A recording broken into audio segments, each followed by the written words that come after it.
আজকের ডেটে যারা গ্রামাঞ্চলে থাকে তারা কিন্তু শহরে যারা থাকে তাদের মতন কিন্তু ফাস্ট ফুড জাঙ্ক ফুড অত খায় না।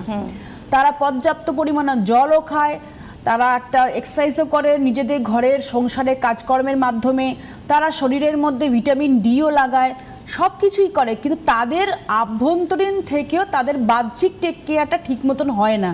সেই জন্যই কিন্তু তাকে আমাকে বোঝাতে হয় যে এই প্রোডাক্টগুলোর এই কাজ, আপনি ইউজ করুন, দেখুন আপনার ইনস্ট্যান্টলি আপনার কাজটা আপনি পাবেন। এটা কিন্তু একদম ঠিক কথা, কারণ সবার কনসেপ্টটা ঠিক থাকে না।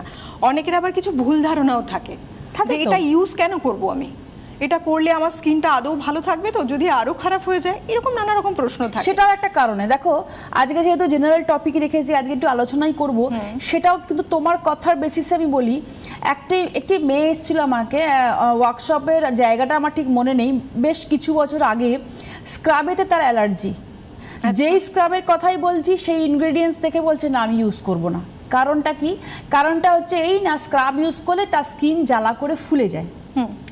এবার তাকে যখন আমি ডিটেলসে জিজ্ঞাসা করলাম, দেখো আমার ওয়ার্কশপে কিন্তু প্রচুর লাইন থাকে, প্রচুর মানুষ থাকে, আমাকে খুব শর্টে ছাড়তে হয়, তবুও আমি টাইম বেশি নিই, কারণ প্রতিটা মানুষের সঙ্গে কিন্তু আমাকে ডিটেলসে কথা বলতে হয়, কার কি সমস্যা, কার পাস্টের কি হিস্ট্রি, তার কি ভবিষ্যতে সে কি করতে চাইছে, সে প্রেজেন্টে কি স্কিন চাইছে, কি ইউজ করে, কি খাচ্ছে, সব কিছু নিয়ে।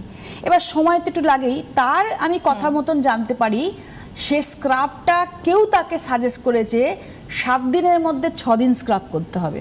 আচ্ছা, 6 দিন স্ক্রাব করতে হবে, তাহলে ডেড সেল একদম পরিষ্কার হয়, স্কিন ঝকঝকে পাবে, আর অন্তত 5 থেকে 7 মিনিট মাসাজ। এবার কি হচ্ছে, আমার যে ওপরে সুপারফিশিয়াল লেয়ার আছে সেটা স্ক্রাবের এতটা সে মাসাজ করছে, এতটা সে মানে উইকলি বেশি ইউজ করছে, তার উপরের লেয়ারটাই কিন্তু ক্ষতিগ্রস্ত হচ্ছে। সে স্ক্রাবটা কিন্তু কোনো বেনিফিটস দিতে পারছে না, তার সাইড এফেক্ট চলে আসছে, এই জন্য তার স্ক্রাবে অ্যালার্জি। 5-7 মিনিট ধরে যদি স্ক্রাবিং করতে থাকে তাহলে তো এই সমস্যা হওয়ার কথা। এই কারণে একটা প্রপার গাইডলাইন অবশ্যই দরকার, ভয় নয়, বরং একটা প্রপার গাইডলাইনের মাধ্যমে অবশ্যই আপনারা কিন্তু ভালো থাকতে পারেন, সুস্থ